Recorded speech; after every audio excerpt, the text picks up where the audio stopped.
যখনই কোনো মধ্যবিত্ত ঘরের একটা মেয়ে তার ফ্যামিলির পাশে দাঁড়াতে চায়, আর্থিক দিক থেকে একটু সাহায্য করতে চায়, তখনই সেই মেয়ের চরিত্র খারাপ হয়ে যায় বাইরের লোকের কাছে। শুধুমাত্র কি বাইরের লোকের কাছে খারাপ হতে হয় সেই ফ্যামিলিটাকে?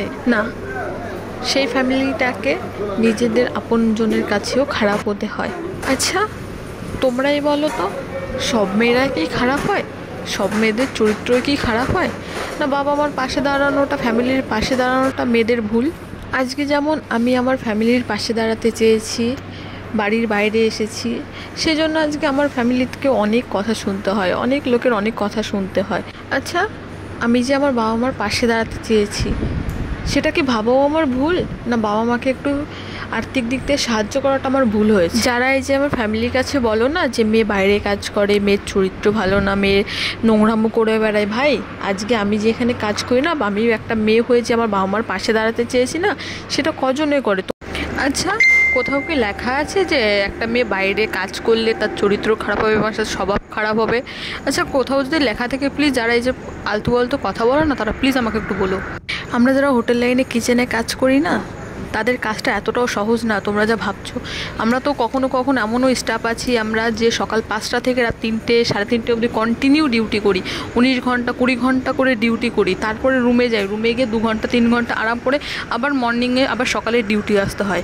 তোমরা কখনো একজন 19-20 ঘন্টা করে ডিউটি করি, আমাদের খাওয়ার না মাঝে মধ্যে এমনও টাইম আসে যে আমাদের খাওয়ার কোনো টাইম থাকে না। ওই রাতেও ডিউটি থেকে এসে রুমে এসে রুম পরিষ্কার করা, জামা কাপড় ধোয়া, যত যাবতীয় কাজ করতে হয় ওই রাতে এসেই করতে হয়।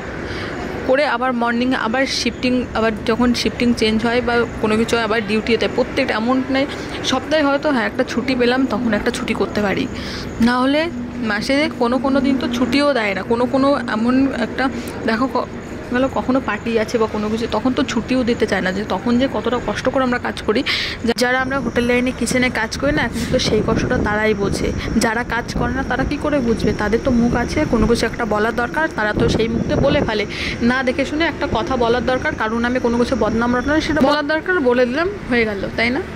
আমাদের কারোর শরীর খারাপ হলে না আমরা বাড়িতে বলতেও ভয় পাই, যে আমরা বাড়িতে বলবো, বাড়ির লোকে টেনশান করবে, সেই জন্য আমরা বাড়ির না এই কথাটা না বলতে সাহস পাই না। আর কখনো বাড়িতে বলিও না যে আজকে আমাদের এই হয়েছে ওই হয়েছে, আমরা কখনো বাড়ি জানাই না বা বাড়ির লোকে টেনশান দিই না যে একটা বাইরে একটা মেয়ে কাজ করছে, তার শরীরটা কত খারাপ, তার বাবা মার কতটা টেনশন হবে, আমরা এসব কথা বাড়িতেও জানাই না। তো এই যে যারা এত উল্টোপাল্টা কথা বলো না, তো আমি তাদেরকে উদ্দেশ্য করে বলছি যে এসব ফালতু কথা বলা বন্ধ করো।